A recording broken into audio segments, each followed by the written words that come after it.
Bethany Warren here, and you've joined us for the weekly Our Millwall fan show with the Millwall No One Likes Us Talking team, which is broadcast every Friday evening. Enjoy! I'm Eamonn Barclay, and I'm here with the Millwall No One Likes Us Talking team, consisting of Bethany Warren, Gary Staff, and the one and only Millwall player that he was, Phil Coleman. Not everybody likes them, but they don't care. Well, it finished Millwall 0, Queen's Park Rangers 2. Kai Bennett reported for us with Maritime Radio. Let's hear what Kai Bennett had to say. Kai reporting at the Den. It's full time at the Den, and it's Millwall 0, QPR 2. A really poor performance from the Lions tonight. Not much creativity there, and QPR take the win 2-0 to the R's. It is, and that is full time at the Den. And it's disappointing because first half we weren't great, but you feel like second half we could have come back into it and hopefully and done a bit more. But it ends 2-0. We had a good chance at the end. George Honeyman and Zian Fleming hitting the bar, and George Honeyman getting a strike cleared off the line. But other than that, Millwall didn't really have much in the game, and goals from Stefan Johansson and Chris Willock seal the win for the R's, and Millwall back in action on Saturday against Blackpool. I'll back them. Yeah, that sounded like a downbeat Kai Bennett. But anyway, what do we think about the game? I'll go to you, Bethany, first. Oh, wasn't it disappointing? We didn't manage to get down there last night, so we ended up having to watch it on TV. Before I talk about the game, I just want to talk about like the minute silence and the national anthem. And honestly, I don't think it will get reported anywhere because it never does when it's us, but you could hear a pin drop. From what I could see on the TV, it was really beautiful. I hope Millwall get the credit that they deserve for that. It was just so disappointing, and it just seems like nothing happened. It was very much a game of, I just didn't see anything. It was, all right. And me and my dad just spent most of the game going, yep, nope, they could have done, nope, yep, they've not done it. Oh, they could try, no, didn't think so. And it was just super disappointing. Okay.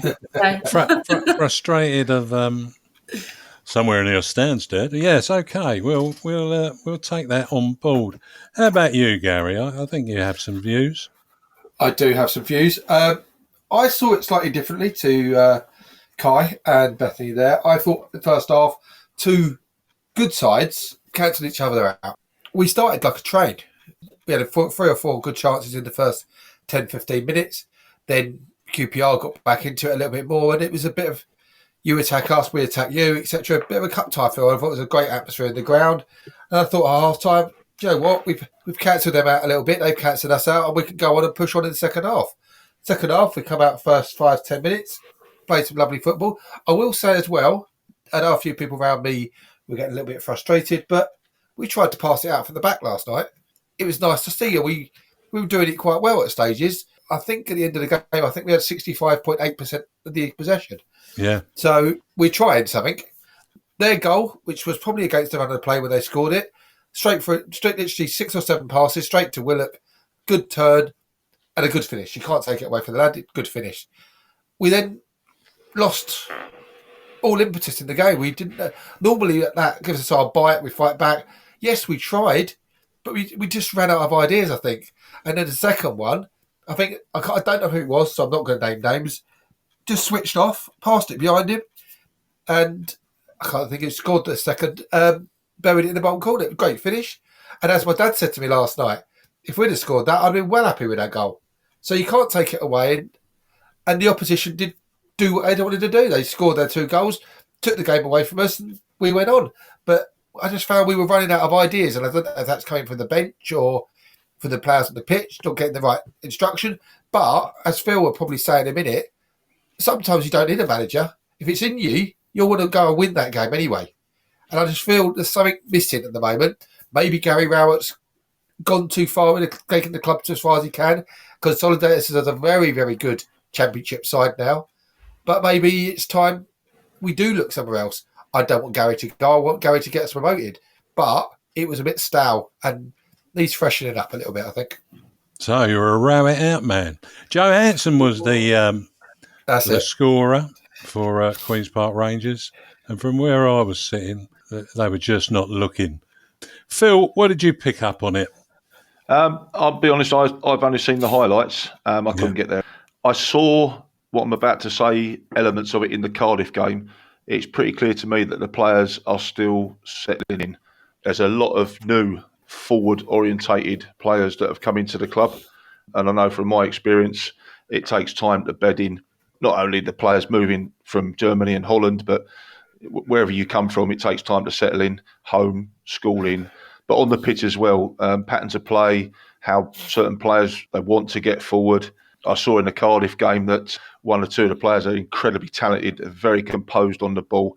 I'd still give them time because obviously these players have come in, they have improved the quality of the team.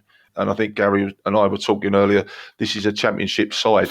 If you'd have put the team from 3 or 4 years ago to now, this one on paper and on grass, and I saw elements of it at Cardiff, very, very good. Both goals were down to a lack of closing down.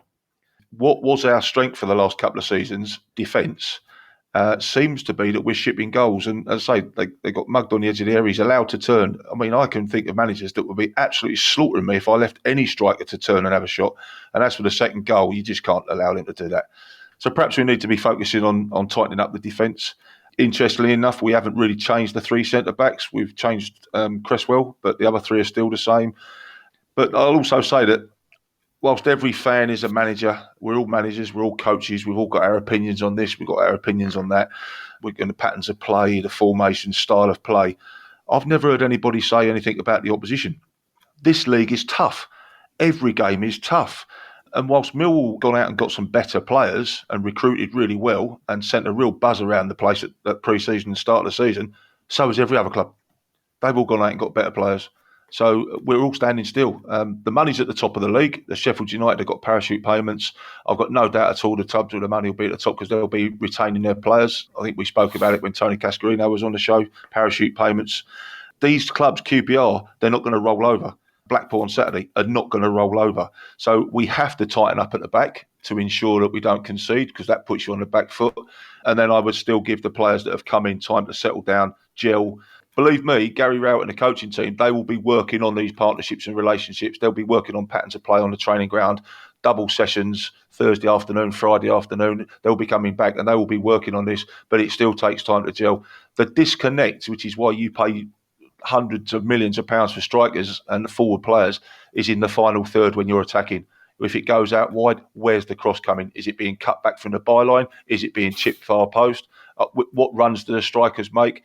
Go back to Neil Harris. You had Morrison and his mate running the channels. You hit Steve Morrison. He was the target man who flicked it on. Everybody knew that. And you had the other lad running the channels. In my day, I whacked it up to Tony Cascarino in the air, or I just dropped it within 10 yards of Teddy Sheringham and he took it on his chest or his thigh. So you have these understandings. And I think for now, Shackleton, some of the new lads that have come in, and Gary Rowett will be thinking, I'm pretty certain, trying to put my manager's hat on, what is my best pairing up front? What is my best midfield? So he will be still searching for partnerships and what will be his best team, particularly in the attacking third. But for me as an ex-defender, I'd probably say that there's too many goals being shipped. And some of them, you just don't let people turn and you go and close them down and stop the shot. And if you do that, you got half a chance. Yeah, I think there's a lot to be said in what you've come across with there. I mean, I've listened to other sides of conversations and the other, I suppose, big one is, hey, hold on a minute. We had less points than this when we played as many games last season. And where did we end up? It was a slow start. So let's not get too anxious. It's not over until the season ends. So the idea of us getting relegated if we drop another point next Saturday will be just unbelievable. Anyway. Eamonn, can I just say, I'm pretty positive. Yeah. 2 wins and we're fourth. That's That's me being half full. I think one of the guys said 1 defeat and we're in the bottom. Well, I'd sooner look up than down. And as I say, 6 points and we're fourth in the league, and there are still 37 games to go. So nobody gets relegated in September. In fact, they don't get relegated in October, November, December, January, February, and March. But it's still a long way to go, and a bit of patience and a bit of tolerance, and see how we go. Yeah, it's a long way to Tipperary. But for now, it's listening to Bethany Warren about the Matchday programme. Hi, Bethany here. Want a Matchday programme? You'll find them with sellers outside the ground by the gates at Zampa Road, Stockholm Road and Senegal Road. They cost £1 and the sellers ask if you can have the right money, as change will be difficult. If you want to get a message, photos of special events, memorials, or just ones for good luck to be included, email smprogram@protonmail.com. That is smprogramme@protonmail.com. It's a great read.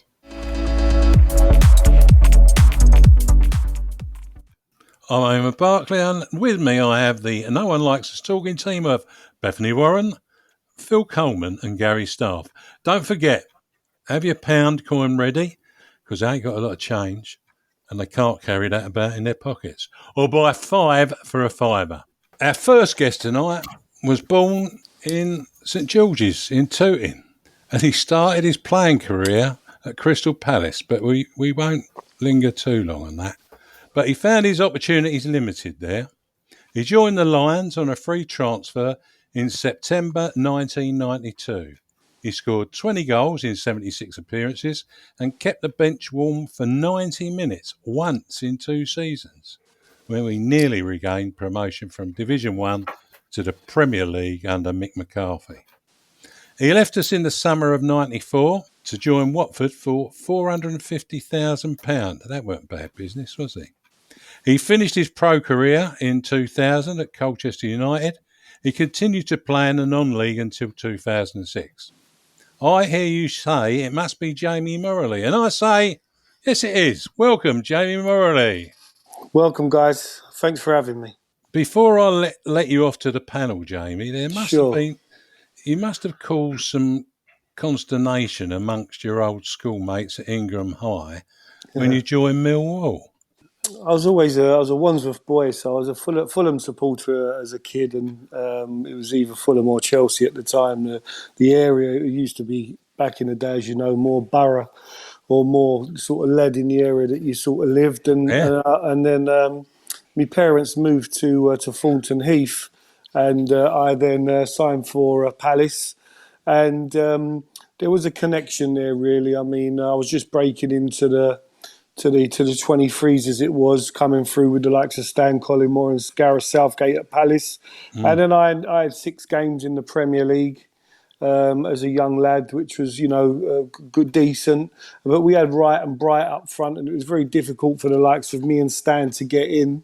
Ian Evans, Taff, who was Steve Coppell's assistant, went with Mick McCarthy to Millwall, so he knew me very well. And Palace wanted Chris Armstrong, and I kind of went as part of that deal to go and get first team football. So I was more than happy to do so. And listen, I look back now, and I played football for 17 years, and I have to say it was my fondest memory. I've got to say I had 2 fantastic seasons at Millwall, one at the Old Den, which, wow, what a place to play, and then under Reg Burr, and but you're building the new Den and new beginnings, and having a season there where I've got to say, for 2 seasons, we were so close to getting promoted to the Premier League, and I had a team that was playing some fantastic stuff. Absolutely. Hi Jamie, it's Bethany. Nice to meet you. Hi. What was it like when you arrived at the Den? What were your first impressions? Well, it was like something I've never experienced before, if the truth be told. I mean, I'd played there in a 21s game before on like a Tuesday afternoon, and it was very dated in terms of they're just around that period that quite a lot of new stadiums were sort of being built.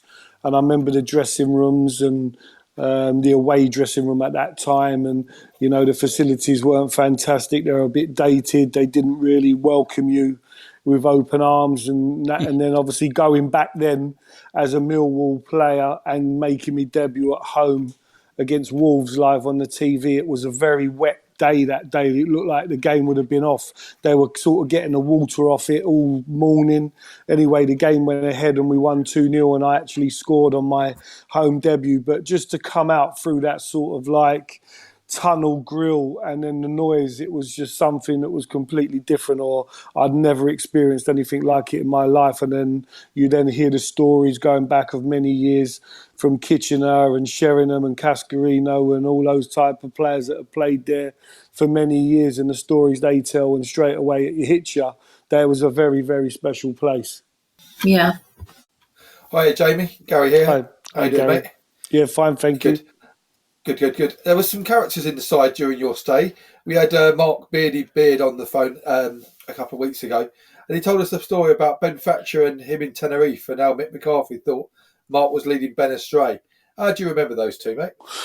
Yeah, two big characters. I mean, they were coming through sort of underneath with the likes of Tony Dolby and, you know, coming through that sort of Jeff Pitcher was another one. But those two characters were big characters that like I say, come through. They were sort of maybe 18 at the time. But nowadays you see lads that are sort of 17, 18 are sort of seen and not heard coming through the ranks within football clubs. But these two big characters, you would have thought that they would have been in the team for the 10 years. They were experienced journeymans. They were like, there was no flies on either of them. There was always a joker of the pack. You had to, you know, Ben Thatcher went on and had a fantastic career, and Beardy played at a good standard as well. But from early, the way they were brought up via Tom Wally, that was their youth team coach, he had them structured, hard-working. They had earned their stripes. And like I say, once they had got in and around that first team, it was like that they were there for 10 years. They were doing all the pranks, and like I say, there was never a dull moment. No, I bet it wasn't. They were good. I knew Mark when I was younger. He was always a good lad when I was having a few drinks with him as well. So yeah, lively. It was a lively. Yeah, I mean, it was a lively bunch. I'm in the game now in a different capacity, and I try and say to the guys here now, you know, there's no excuses nowadays for these guys. You know, they training on top training facilities. Yeah. You know, their aftercare.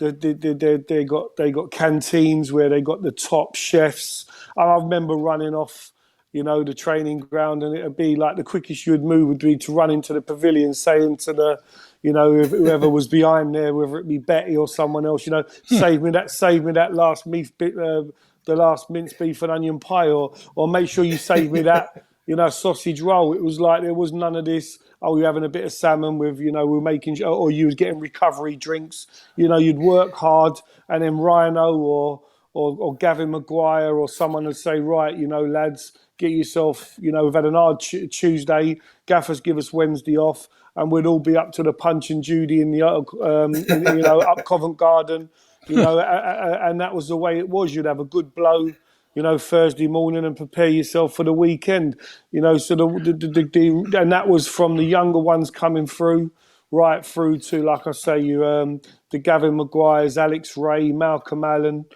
some real tough Pat Van and Howell that come and joined us. Terry Earl then joined them. So you can imagine young boys coming through, learning and seeing what those guys were doing. They used to train hard but play hard. There was no reason, and it was fully understandable. The likes of Ben and those guys, Beardy, would follow in the same suit. You know, there was a bit of a mental place at the time. Yeah, it's a shame that them days have gone, really, Jamie. But could you imagine a team trying to adopt those methods today, where they'd end up? yeah, exactly. I'm saying, but what it done, the camaraderie. You look at the days gone by, sort of like the crazy gang, and what they lacked in sometimes ability. What they you know, their band of brothers mentality took them so far as a team, and it was just that band of brothers. It was a mentality. It was, and then we knew that when we went on the pitch, you know, we'd play. I think someone said to me the other day, we played one particular week at the Old Den, and I think, you know, on the Sunday we beat Brentford 6-1. We beat on the Tuesday night Peterborough 5-1, and the following following Saturday beat Watford 5-2, scoring like 17 goals in 3 games, and it's like, that was the type of things that were rolling at the time. It was just relentless, the way that, and we were playing some good stuff. Andy May in midfield pulling the strings. He allowed Alex Ray to rein forward, and Colin Cooper, the goalkeeper, Casey Keller. I mean, we had Dawsey. You look at that now. And John Goodman up front, Etienne Vivier coming in. It was a top team, and probably as close as we've got for since, in terms of getting to the Premier League. Yeah, and Big Mick in charge, of course. Big Mick, Mick was he'd sort of finished playing. He was hard as nails. He used to play in the five-a-sides on a Friday. He used to drag you about. Without doubt, one of the best managers. And I've played with some good ones. He was by far, for me, one of the best managers I've ever played with, and probably, looking back in hindsight, if you do, over a career, probably left a tad too soon, because he was, he used to get a tune out of me, no two ways about it. Interesting. Evening, Jamie. Phil Coleman here. Hi, Phil. How are you? Okay? Yeah, not too bad, thanks.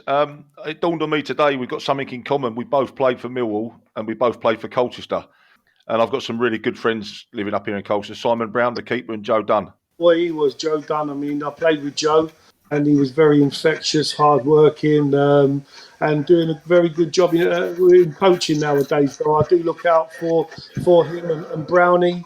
Yeah, yep. Brownie, he come in again. He was young when he come into, but yeah, nice club down there. I mean, Mick Wadsworth, he got the job, and he took me down there.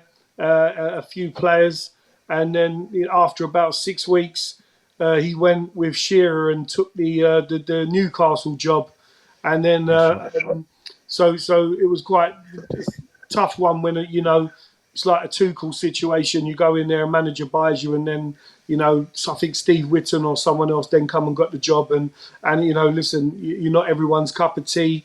Wadsworth brought me, and it didn't really materialise. But listen, it's weird, football. I had 10 clubs.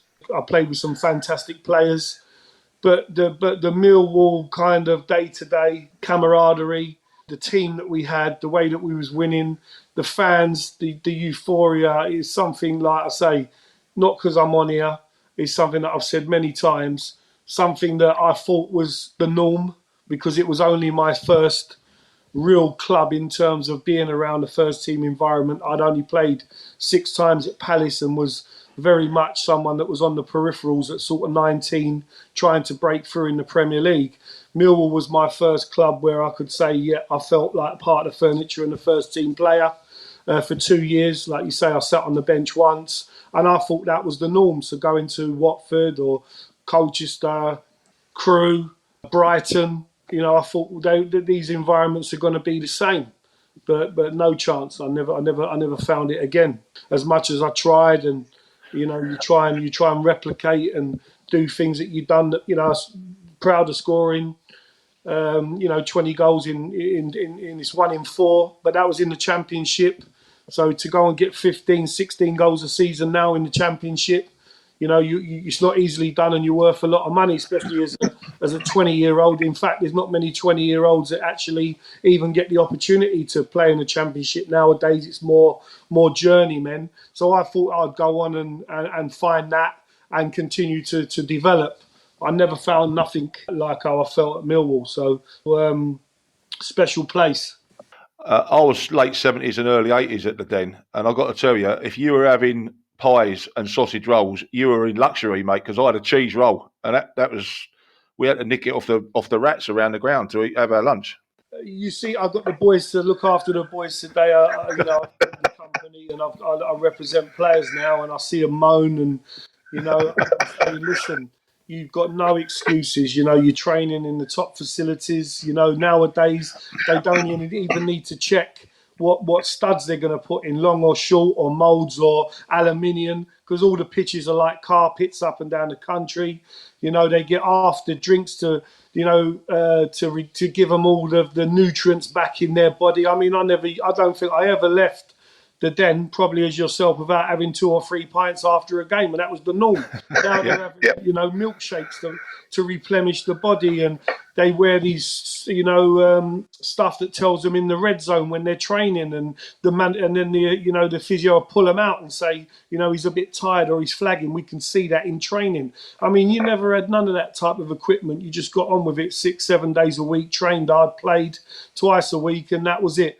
Now, so nowadays these boys hasn't got any excuses. If anything, I think it's made them a little bit too soft, that when the going gets tough, they haven't got that resilience to go again and fight. They want to leave the club, or, can you get me a move?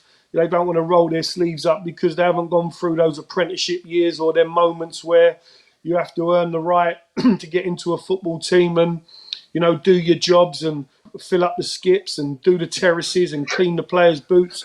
And as hard as it was at the time, it was a real good grounding for character. So when you had to, roll your sleeves up, or the crowd got on your back, which happens at Mill, even if you're one of their own or you're one of their favourites, you've only got to go 5 games without scoring and they soon want you out and you've got to dig in. And that was a great ground in those years there. So produced tough boys. And nowadays, the lads are very, very fortunate. You summed up my career there. You just, it was brutal training. It was tough. It was a cheese roll. But we've still get these fans now. They look at 2 or 3 injuries, or the injuries stack up, and I see things as a conspiracy. The physios are not good enough. The training methods and such are not good enough. You just covered that part, really. But what's your thoughts on the difference between training back then and the science-led technology training that we've got now? Nowadays, I'll go into the training grounds pre-season. I don't think that many teams do a run over 400 metres. It's all now tailored to what happens on a Saturday. And their arguments are, well, what's the point of having a 5-mile run? You don't do that on a Saturday. Exactly, you only sprint, you only do this, that, and the other. Well, it went on in your day and it went on my day. First day back pre-season, you got nearest park in a camp in a van, got chucked out, and then you go and do a 5-6 mile run. The next day, 4 or 5 missed training because you'd pulled your calf or your hammy. This was day 1 in pre-season. Now, and like I say, but it took you to the pit. It took your stomach to the pit. It made you have to go and dig deep. And I think this is nowadays with these lads, they're a little bit soft and they turn it in. And if things ain't going their way, they want to chuck it in, or they want to leave the club, or they want to ask for a transfer, or it's everybody else's fault. So I think like the way the modern day's gone is tailored. They become athletes. It's more conduced to what they see and what they do on a Saturday, which is fair enough and scientifically probably more beneficial. But I don't think it takes you to a place where you have to find yourself at times. And I think that when you've done that in pre-season and in repetition, and you've been sick and you've got to run another mile and you can't, but you do it, that when things are going tough on a Saturday, you find a way to pull through. And I think a lot, that was the difference, and that was the way those characters were built. And I knew from the work that I'd done that if I'd go 3 or 4 games without scoring, I knew that I had the mental capacity that it would come back to me. I'd find it because I'd take myself back to those moments. So I think that there's a lot that can be said about both. But I think that the tougher, the more army camp. It was more pre-season and training was more sort of army camp style training compared to the kind of modern day technology that it is today. And Jamie, have we got a third thing in common? I take it you've run in cross countries in Greenwich Park and you've run up those hills in Greenwich Park. Is that right? That ain't where you want to be on a Monday morning, or if you've got a Tuesday night or Wednesday morning. That ain't where you want to be. And the thought of it now makes you think, I don't ever want to go there again. But this don't happen in this day and age. They don't get taken to those type of places because it's all health and safety, and it's this and it's that, and it's mental health, and it's all, as you know, like the world's changed and life's changed. But in those periods, you had some real characters, some real tough managers. You could get gripped up. Your manager could pull you. He'd put you on the peg. He'd put his finger in your face, and you had to grow up. You can't do that no more. That's right. Thanks, Jamie. Bethany. What Millwall players inspired you during your time at the Den? I always say it. We had a little tubby midfielder, number 4, called Andy May. Mm-hmm. You see him on the street, even in his heyday, you'd think he'd never be a footballer. You'd look at him and think he's a lawyer or a solicitor or a banker. Yeah, a bit barrel chested, a bit of a dab, bit of a belly. Didn't look like an athlete, but did he make us tick? Did he sit there? He just kept it. Mick loved him. He played every game. He's one of those players that if I had 100 people now in a panel and you put the 1 to 11 up that played more times than not, I wouldn't. Maybe 4 or 5 people would maybe pick Andy because he wasn't someone that had moments like an Alex Ray or a Malcolm Allen. He would be, but he was there week in, week out, and he was fantastic to play with. Never let you down. I loved him. Obviously, it goes without saying that Rhino, Keith Stevens, was our captain. He was everything that I'd learned and heard about going in. When you work with him every day, when you play with him, you then understand that, this is a guy that maximised every ounce, every percentage of wanting to be a footballer and seeing it and working at it on a daily basis to continue to be the best that he could be. So he wouldn't be one where you could say, go on, Rhino, go and do 300 keep ups, or go and do a couple of around the worlds, or go in and out of those cones. So there's footballers that can do that look good to the eye, or there is footballers that lead, that throw themselves in front of defenders, throw themselves in front of the ball, get their head cut, lead as a captain, and get every ounce that maybe don't have the ability of the Virgil van Dijks that we're seeing of today, but I know Rhino's throwing himself in front of situations that Van Dijk ain't going to get himself involved in. So he would be one straight away that I thought to myself, I understand what all the fuss is about. He led. Andy May, and then my strike partner, John Goodman, where we sort of hit it off from day one. He was perfect sort of foil. He had good pace. He was unselfish. He was energetic, and we got on off the pitch. So, I could go out through the whole team, really. Lads that come through, like I say, Tony Dolby and Ben Thatcher, Kenny Cunningham, Andy Roberts. Just blessed to have such a fantastic 14, 15 lads. That how we never got to the Premier League, how we got beat by Derby in the playoffs. The year before that, when we were sitting third all year round and won one game in about the last 10, and Leicester took our place in the playoffs and then went on and won it. Some of the stuff we was playing, you don't want to go back generations after generations. There's generations that topped us before that. Like I said, Les Briley, Barry Kitchener, Phil's era, Teddy, Cahill's after that. But I don't think we've been so close to getting into the Premier League maybe since then, and that was 25 years ago. 25 years ago. Blimey. Well, it's been brilliant, Jamie, as usual, to talk to you. I know you don't live too far from the Den, and will you be going along on Saturday? Yeah, I'll be going along on Saturday. I'll be taking my son Frankie. We go over there when we can from time to time. I live in sort of the Bromley area, so in between sort of Beckenham and Keston, so 10 minutes from the training ground. So listen, I'll keep my eye over it. A lot of me family, Me brother-in-law, Leader Lion Verrier, he's a season ticket holder and goes there week in, week out. The father-in-law, the Millwall fruitcakes. So they inducted me into the family when I met my wife. So listen, we go and we follow the best we can. I always keep a video of the West Ham goal in the first minute on the phone as you can of today, because I could be in a kebab shop or I could be Costa. You got to be 70 years old and plus, I reckon, though, to remember it.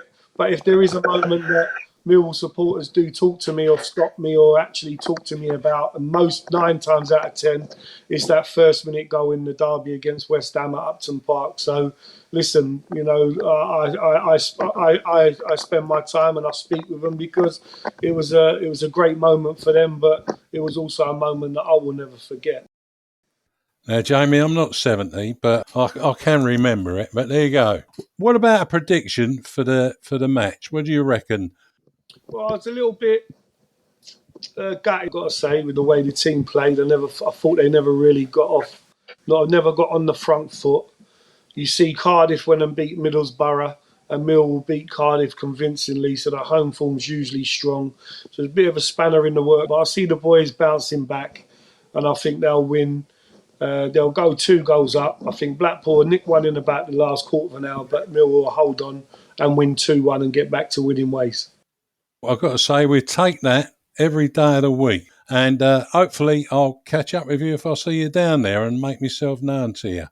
But in the meantime, it's great to speak with you, Jamie. And thanks to Lisa for sorting out the audio system for you. But it's been a pleasure to have you join us. And bye for now, and all the best to you and your family. No problem. Thanks for having me. Anytime. Bethany and Phil, take care, and I shall speak to you all soon. Cheers, Jamie. Thanks. All the best, mate. Cheers, Jamie. Thanks, guys. That was great. Good to hear from Jamie Moralee. We'll take a break there and listen to Debbie Julians and Harvey Brown talking a Lions Food Hub. Let's hear from Harvey Brown. Have you heard of the Lions Food Hub? That Millwall Lioness, Kelly Webster, is involved. Don't forget to help the Lions Food Hub if you can. Thank you. As Harvey said, they need your support. If you can help, and you can make a one-off or a regular monetary donation at Banquet, that is BANKUET, you will find them online. Insert www.banquet.co.uk/Lions Food Hub into your browser. I'll say that again. www.banquet.co.uk/Lions Food Hub. And the Lions Food Hub is all one word. On match days, you can make food and toiletry donations at the Lions Food Hub, which is opposite the 1885 bar at the Cold Blow Lane end of the ground. Alternatively, you can also contact the team via the Lions Food Hub Twitter or Facebook sites. I'm Eamonn Barclay, and with me I have the No One Likes Us talking team of Bethany Warren, Phil Coleman and Gary Staff. Energy and food poverty is rising beyond our wildest dreams from 12 months ago. Well, it won't decrease. It'll just increase again, I'm sure.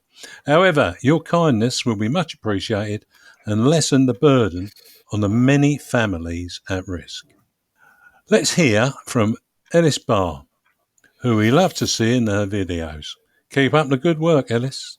Ellis here. Thank you for watching my videos. Now to hear what the Millwall Lionesses and Romans have been up to, and to hear who is next up for Gary Rowick and the Lions. Come on, Millwall! Yeah, come on, Millwall. That's what we want to hear from. Anyway, Paul Loding, the general manager of Millwall Romans and Pride, still playing though, filed the following report. Hi all, just a very quick update from the Millwall Romans. Our first game on Sunday was obviously postponed due to the sad news of the Queen passing, and obviously our sympathies go on to the family. But yeah, that one was postponed. The Romans team are in action this Sunday We've got a friendly against their old friends AFC Muswell Hill coming down from northwest London. Should be a good game. They're a good, strong team, normally quite physical. That's going to be a 12 o'clock kickoff at St Paul's. Pride team are taking a bit of a rest for the time being, and then we'll be back in action the week after to actually start the league. For the home game this Saturday, the Millwall first team, it'd be nice for us to pick up a few points. I'm going to say Millwall 1-0 against Blackpool. Well, we'll take that all the time. So they're playing next weekend. Jeff Burnige also filed a report about Millwall returning to football. And the first Millwall side to return to football were the under-21s. And he updated on the Lionesses too. So let's hear what Jeff had to say. This is Jeff Burnige reporting from Millwall's under-21 victory on Tuesday afternoon against Watford. The club had their first opportunity to honour the late Queen Elizabeth II. It was Tuesday afternoon and the unbeaten under-21s travelled across to Kings Langley FC to take on Watford. They duly extended their winning run to 6 games and remained top of the Football Development League. The lead came after 6 minutes when a scorching run down the left by Abdul Malik resulted in a goal by Shamar Lawson. The hosts equalised with a header from a corner, but the Young Lions soon regained the lead on 42 minutes through Abdul Malik. The second half was much more one-sided, and it was Tom Leahy who made it 3-1 from the spot after 53 minutes. Millwall were dominating from then on, and coach Kevin Nugent was able to bring on 2 important substitutions, Gola Romain Esse and then Nana Boateng, who was returning after a 5-month absence through injury. Millwall Lionesses will themselves pay their own tribute to the late Queen on Sunday versus Sutton United, and this match is at St Paul's Sports Ground, Rotherhithe, kick-off 3 o'clock. Some interesting stuff there, certainly about the under-21s, and Lioness is back in action against Sutton United. That'll be a telltale game, well worth going to watch. Bethany, what do you make of what Jeff said about the under-21 start to the season? Yeah, it seems like I've had a really strong start. Certainly better than our first team. Yes. It's nice to see. It's always nice to see the young talent doing well, because from what I've known of Millwall, we always like to go to our academy and to our younger players, and we're often relying on them. So yeah, it's really good to see that they've made a cracking start. Yeah, it's got the potential to. I'll leave my thoughts on that. Make interesting things happen. But Gary, the Lionesses are second in their league after defeating the unluckily relegated Enfield Ladies from out of the National League. What are your hopes for them this season? To get promotion. I always listen out for Jeff's reports and look forward to hearing, because obviously I can't get over there as much as I'd like to. And Jeff always has a good article about the ladies. But they seem to be after what should we call it, a consolidation season in their new division last year. They seem to have started the season well and pushing on hopefully to promotion. That's where I'd like to see them be, and moving to the National League where the Enfield Ladies were. Yeah. I think their boss still think we've got a lot to see and yet to come with the Lionesses, so I think it probably bodes well. Going back to where I picked up with Bethany regarding a under-21 team that's doing so well. Well, Phil, you came through our youth ranks and your team did very well. How do we hold on to young players with potential these days when the Premier League hawks circle? Based on my experience, again, you can't. No. You don't. You won't. It's not easy. First of all, you've got to find the talent, and everyone has just laid to rest Bob Pearson. So you find the talent. They've got to be very, very good players for the Football League, and they've got to be even better for the Championship. Things like skill, speed, they've got to be strong. They've got to have vision, and these days they've got to be great decision makers. It's a fast moving game, so you've got to make great decisions. And once you get into the youth team, through the likes of Bob Pearson and the scouting system, you come through to the under-21s, under-23s. But to step up to the pro ranks and then make it into the first team is huge. Now, if you've done all that, you're a damn good player. And then you've got the selling club and the buying club. I think, sadly, Mill is regarded a bit of a selling club, particularly with the wage structures. If Mill were offering somebody 10 grand a week and a Championship club or a Premier League club would come in and say, we'll offer you 40 grand a week, we won't win, because money talks. Agents are working in the background. They're there. We have to accept them. Do I like them? Probably not, but that's my old school. But what happens is, if you've got this talented player, the club that is eventually forced to sell needs to ensure that the deal is beneficial, with sell-on fees and anything else. I mean, if a player is sold, let's get 20%, let's get 30% of any future sell-on, but let's also get another 10% if he plays for England or the Republic of Ireland or Wales. So let's make as much out of this young talent as we can, because we found him, we coached him, we trained him, we grew him, we gave him an opportunity in the game, and we want compensation. So the answer to that, Eamonn, is it's hardly, you're not going to hold on to a talented player, but you must make sure you do the right thing for the club and get as much back for what you've put into that young lad. Yeah, we got to do the business, and sometimes that's hard to do. But let's hope we can reap some benefit from a young man who has now gone to Southampton.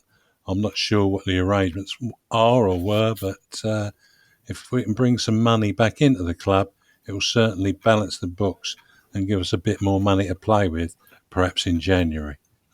Anyway, thanks for that. Next up for the Lions is Blackpool at the Den on Saturday.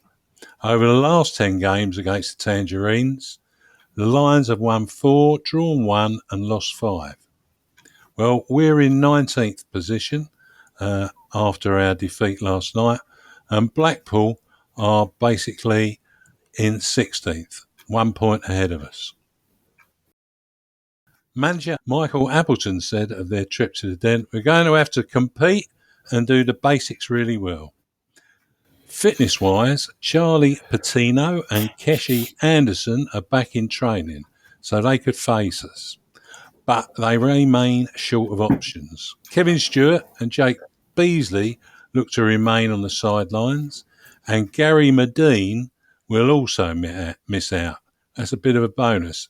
He's a bit of a talisman striker, but he's serving his 3-match suspension. The betting, it still actually favours Millwall to win at around evens, and a draw is favoured next, with Blackpool win being close to 3-1. How do you think we'll fare on Saturday, Phil? At some stage, this team's going to click. It'll gel. There'll be something happen. So it's going to happen. And I've seen enough on the attacking front. I'm going to go with 4-0. We will put a performance together. The attitude's got to be right. You hate it after you've been beaten at home. You'd have sensed the crowd leaving early. You'd have sensed that frustration in the crowd. And you just pull your sleeves up and you go out there and you put Wednesday night to rights. So I'm expecting a big performance. I'm expecting the shirts to be rolled up, and I fancy us to batter Blackpool, particularly as they've got those 3 good players out. So let's be ultra positive, and let's go for 4-0 for me. Let's get behind them, Bethany. Yeah, I agree with Phil. Actually, I think it's going to be a 2-1 win. Like you said, that the team are going to feel the disappointment from the last game, so the only thing to do is to come back and to be positive and to win. So, yeah, I'm going with a 2-1 win. Good. How about you, Gary? I know what I said earlier about Gary and his time's up, but I am behind the lad. And look, I want us to win. I agree with Phil. We are going to spank someone soon. Bolksammer and Fleming are going to get their first goals for the club. Let's not forget, I think it was a certain Mr. Morrison. When he joined us, didn't he? He didn't score for the first 15 games, I believe. So, look, we've all been there. We all know how tough it is. And Phil's right. These two have come from abroad. They got to settle in. They might not have found their digs yet. You don't know their stories going on behind them. And all of a sudden, one day, they stick the ball in the back of the net, like Fleming could have done last night. That could have been his turning point. and that could have changed the game. So Phil's right. We are going to go on and spank someone soon. I'll say 3-0, so not to match him, and get the result we want, and hopefully kick us on, which we thought would happen after Cardiff. Well, 2, 3 and 4 goals are potentially going to be scored. I'll stick with that, actually. I think we will give a really good demo. We'll take a break there and we'll listen to Mike George from the Millwall History and Heritage team. One of two, Rob Woodford the other. Mike, you've got a tour coming up shortly and we've been promoting that. What's new in what's happening? Well, when we're not doing a tour, we obviously pick an international break or when Millwall's not playing so that Millwall fans can come along. And whilst we're not doing that, Rob, he does his own tours, but I do quite a lot of research. So I've been looking into the West Ham Millwall rivalry, which we always include in part of the history anyway when we're on the walk. Found some interesting new bits and pieces. So we're always changing, always researching, and I'm quite interested in the social history anyway. I've been looking into the way that the people on the Isle of Dogs lived, how they worked, and obviously the contributing factors to them coming down from Scotland, a lot of them, and coming to play for Millwall. Are going to be a little bit new, little twists on it, you know. So you got a few spots available for the tour which comes up? Remind us what the date of that is. It's the 24th of September, right, which is a Saturday afternoon. Basically what happens is that people turn up, normally about 10:30, 11:15, and we set off at 11 and we walk the Isle of Dogs. We take them round to all the historic points that are relevant to Millwall Football Club, all the places where they used to play. We do a little bit of speculation. We sort of say, you know, what if this place here was, and let people think about it. We tell them a few stories about supporters at the time and stories that came out of when Millwall first started. And basically, there's a couple of things we do which people are aware of, and we point out the errors in the rumours or the stories, you know. And we also tell them a few things which we've gleaned from supporters that have come on the tour before. Obviously, we had Jeff Burnige at one point, and we had Brian King as well. Yeah. And they were telling us stuff which was interesting and relevant. So that all comes out. But, I mean, we even had one guy, he got on a train in Manchester in the morning. Yeah. He came and walked the tour with us.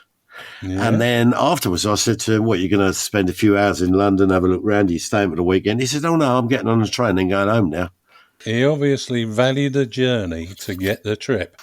Regarding the tour on the 24th, how can people get tickets? Right. All they've got to do is quite simple. You go on to www.eventbrite.co.uk, type in Millwall History and Heritage Tour. It will come up and they can get their tickets there and then. It's just a couple of clicks of a button, you know.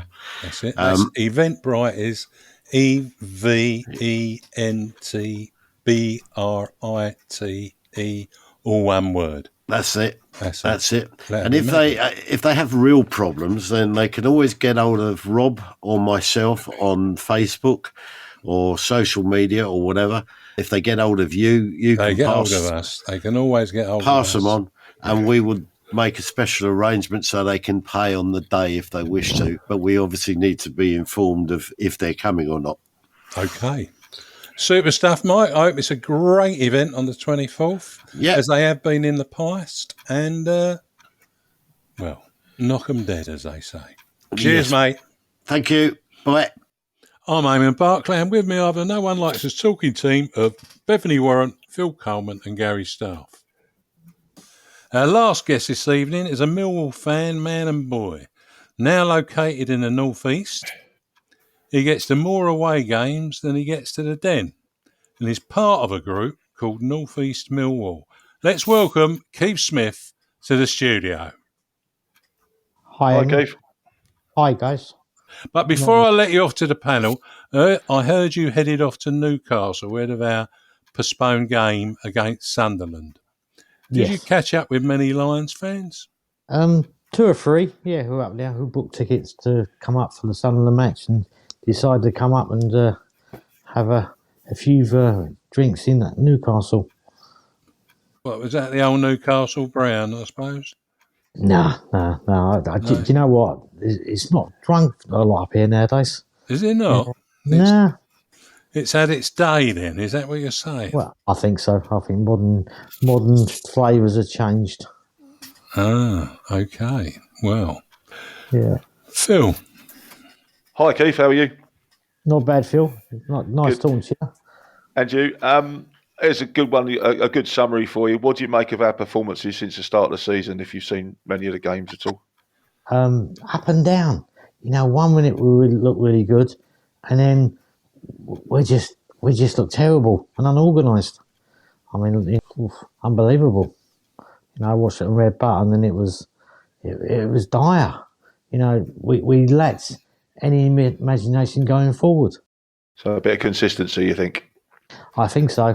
I think the new guys have got. I mean, when you bring in 4 or 5 players, it takes time to bed in, and I think that's the problem. But I do believe we needed another striker, an experienced striker, to be brought back in with us.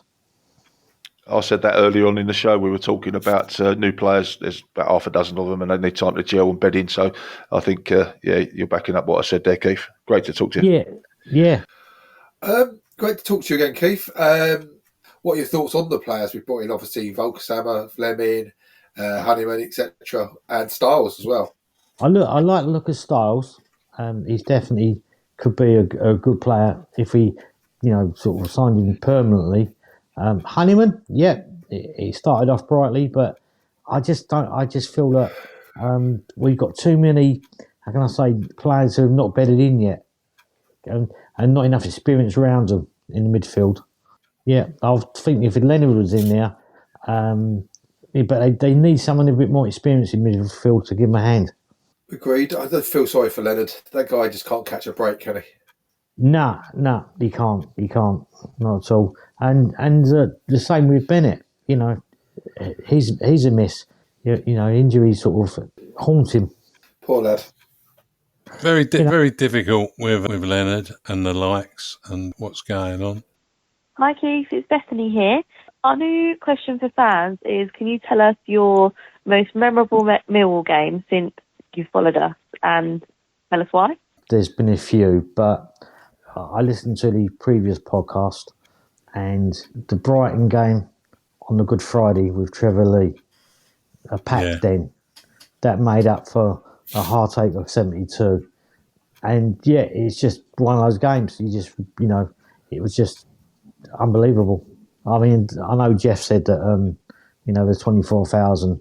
I reckon there's more 30,000 in the den that day. You couldn't move. Yeah, a game that's certainly before my time, Keith, but by all accounts, it's a fantastic game, and my dad remembers it, so that means it must be good if he remembers it. I've always said that Jeff needed glasses, actually, so I can understand how he viewed that. I thought we needed new turnstiles at the time because some of the crowds were bigger than it was reported. That's for sure. I think that was true. I think that was tax reasons, Phil. What it made tax reasons? Well, at least it's more than 7 years ago, so they can't come back on us. Keith, I can back that up because it was reported about 4,000 for the FA Youth Cup final I played in. I swear there was about 10 or 12,000 in that night, but I didn't find out till afterwards that somebody opened the big gates to the car park and they all piled in for nothing. So I was there that night. Some big crowds. And fantastic sort of youth football, Phil. It was really good. Unfortunately, with the economics that we had to let a few go, didn't we? As is normally the case, sadly. But there you go. Unfortunately, it's a Millwall tradition, isn't it? Yeah. Talking of traditions, and almost lastly, how about a prediction for our match against Blackpool on Saturday? I think 2-1, Eamonn. 2-1? Well, you're not the only one who's said that tonight. You and Bethany alike have that projection. We'll get there with that, I'm sure. Thanks for joining us, Keith. No and thanks for your continued sponsorship from North East Millwall. Yeah. is much appreciated. I hope the old group are still doing what they do. Yeah. Excellent. And we look forward to hearing from you again, and all the best to both Mari and you and your family. No Bye for problem. now, Keith. Thanks, Eamon. Cheers. Take care. Good night. Cheers, Keith. Cheers, Keith. Bye, Keith. Good night, gentlemen, and Bethany. Keith Smith, lovely man. We'll take a break there and listen to Bethany Warren talking about how to support the Millwall Community Trust.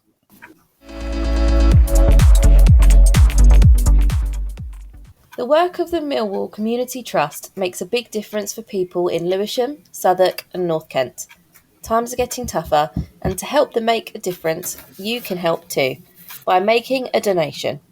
Give a one-off donation or a monthly amount. Your support is crucial in raising vital funds for their work, or by fundraising for them. If you are running, swimming, cycling, cooking, dancing, parachuting or anything else, why not do it for the Millwall Community Trust? Interested? Then either email inquiries@millwallcommunity.org.uk or phone 0207 740 0503. I'll say that again. Email inquiries@millwallcommunity.org.uk or phone 0207 740 0503. Thanks if you can. I'm Eamonn Barclay, and with me I have the No One Likes Us talking team of Bethany Warren, Phil Coleman and Gary Staff. The work that our trust does is second to none. And if you can make a donation, it will go a long way to help others in our community. Well, here's looking forward to the games ahead, but in the meantime, here are a few matters of interest for Millwall fans. First off, what about sponsoring a player? Enjoying a great executive lounge VIP package with family and or your friends, or just getting behind the club in a number of different ways, and that includes business propositions from advertising to sponsorship. Just contact the helpful team of Andrew Steed, Edgar or Lucy in the commercial department to find out more. Good night from me. Next week, I return of host of the show on Friday at 8 p.m. with Stan, Pat and Jeff.